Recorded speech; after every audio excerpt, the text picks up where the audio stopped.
Hi guys and welcome back to the channel. Today I'm checking out the seawall that saved a nation. Now this one came across my radar. I'm like, interesting.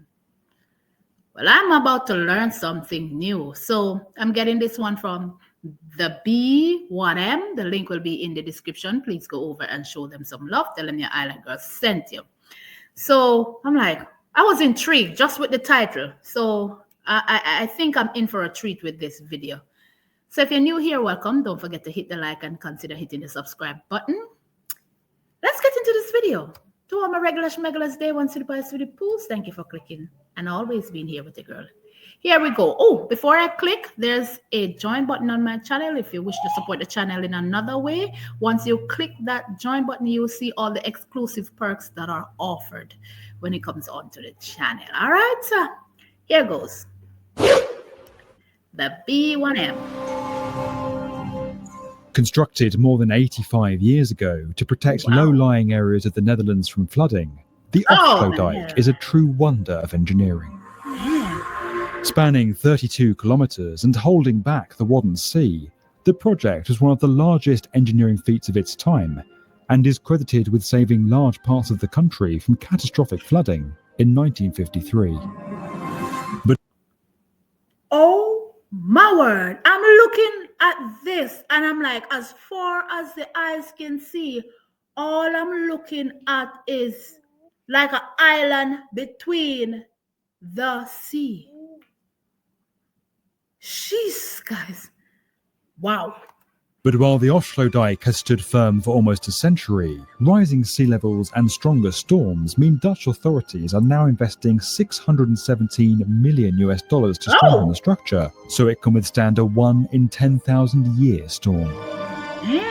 Using 75,000 concrete blocks, constructing new drainage systems and being aided by the latest technology, this nation-saving seawall is getting a supersized upgrade. That is something!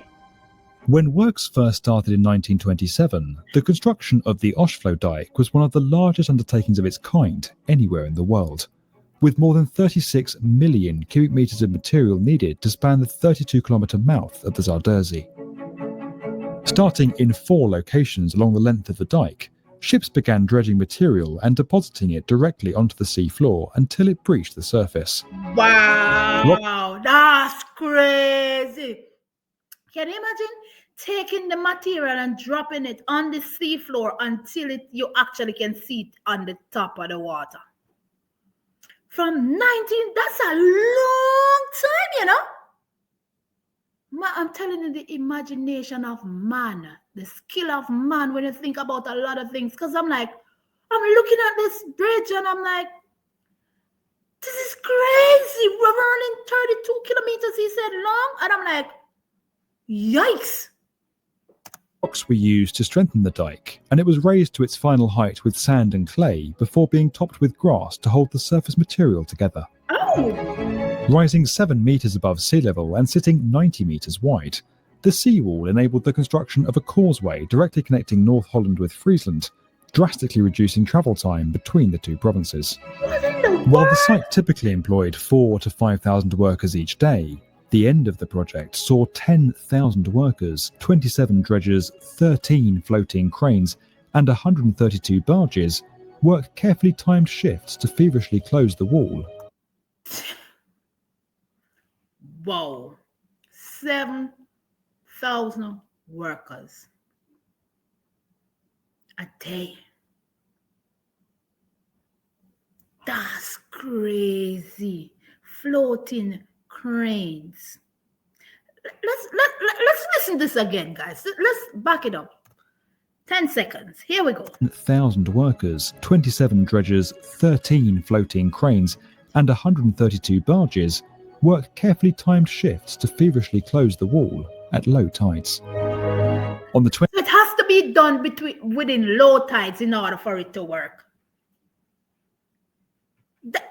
I'm looking at this and I'm in awe. I'm in shock because I'm like, I know I'm pausing, but I'm like, jeez, you whiz. Damn. 28th of May 1932, the final gap in the dike was filled, separating the Netherlands from the Wadden Sea and creating one of Europe's largest lakes in the process. While many minor upgrades and improvements have been made to the dike in the years since, rising sea levels and an increase in the frequency and ferocity of storms has left it in need of reinforcement. And 2019 saw the start of a major strengthening project. While raising the height of the dike was considered, this would use more material and add significant cost to the project. Instead, engineers will strengthen the barrier by adding a layer of concrete reinforcing blocks along its length, resisting erosion and preventing breaches during rough storms. Each of these blocks will be microchipped to ease the process of tracing and maintaining them in the future. Oh, wow. So, can you imagine? So instead of costing more from raising it, they decided to strengthen what is already there and put microchip in it so they can track it. Can you imagine that, man? Something. Passive sluice gates were built into the original structure to discharge water from the lake twice a day during low tides. The difference in water level on either side of the dike at low tide is no longer enough for sufficient drainage. To ensure the lake doesn't become flooded by the rivers that feed into it, 2 of the largest pumping stations in Europe will be constructed alongside the sluice gates. The dike's locks will be expanded to improve the passage of boats, and the A7 causeway will be widened. When the seawall was first built, little concern was given to the environment or local habitats that the new structure would be dividing, and the dike caused a large drop in local fish populations. To correct this and encourage biodiversity, a new fish migration river will connect the 2 habitats. Because I was wondering, how is it that they stopped the flow? I'm like, did they cut off the flow of water just like that? But then now he's saying that, listen, it lifts so water can flow through and then go. Listen, and then the influx of fish, it had dwindled. So the way that they make, I'm telling you, man's mind. And when you think things through and when you create stuff, because this was created so long ago, but yet still the new reconstruction of what they're doing is good for the environment, helping the local fishermen. And I'm like, it don't get no better than that. And then when it come on to low tide and high tide, they find a way to make the water funnel through on each side. I know that's right.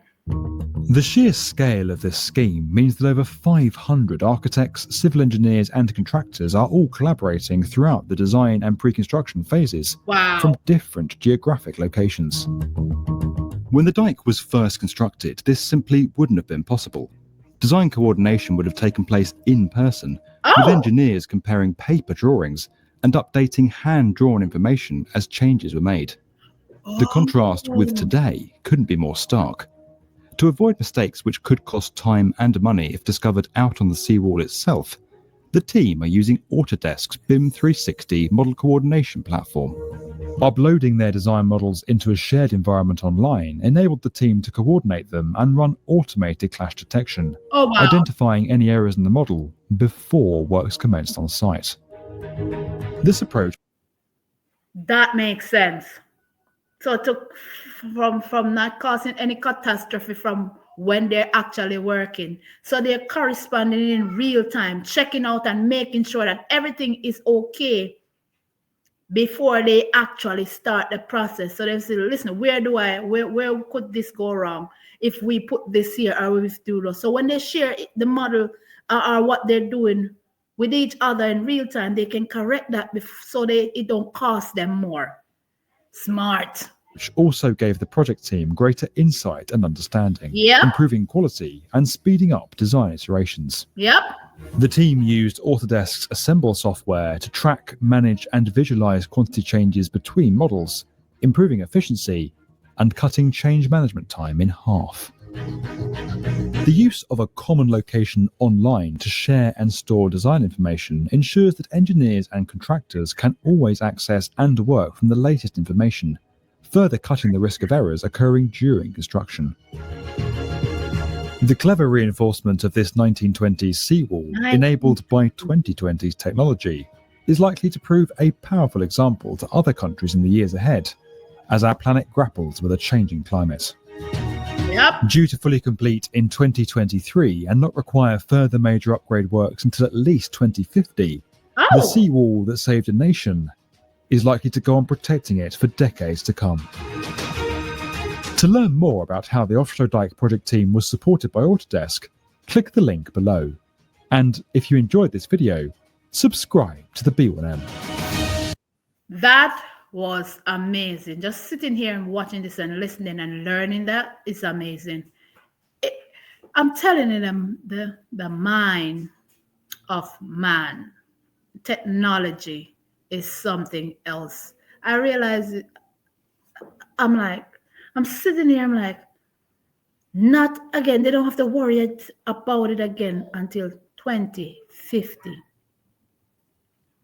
That's a long time to go. And with it, an expert mind or people coming together still will give you more insight as you go.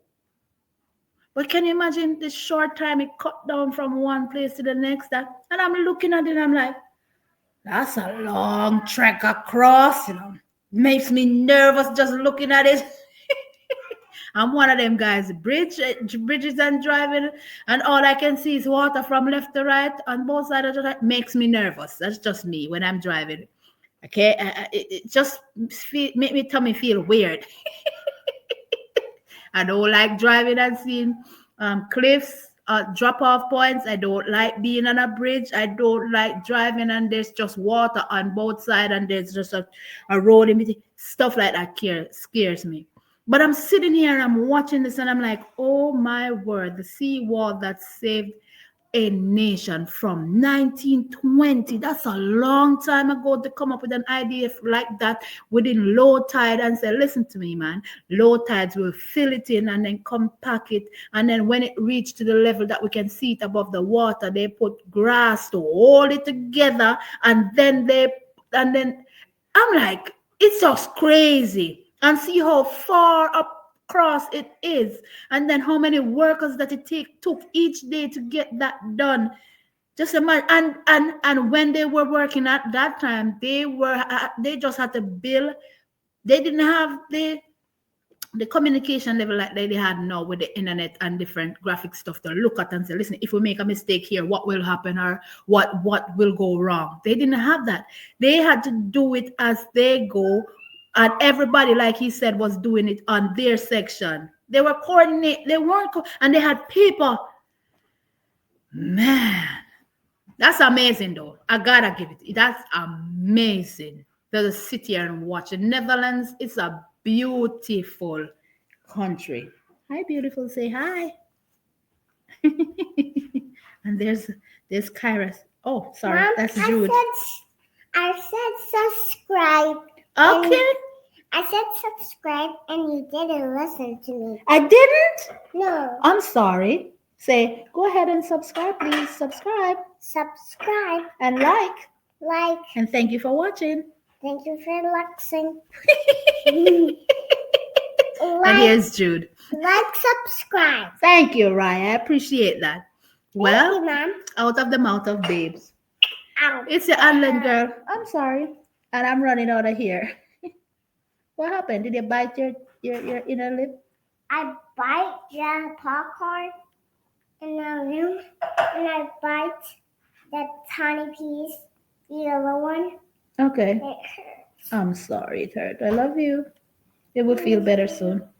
Okay. Love you guys, and we will definitely catch you in another video. Don't forget to like, to hit the share, hit the subscribe, and go in the comment section and tell me what you'd like me to check out next. All right, guys. See you in another one.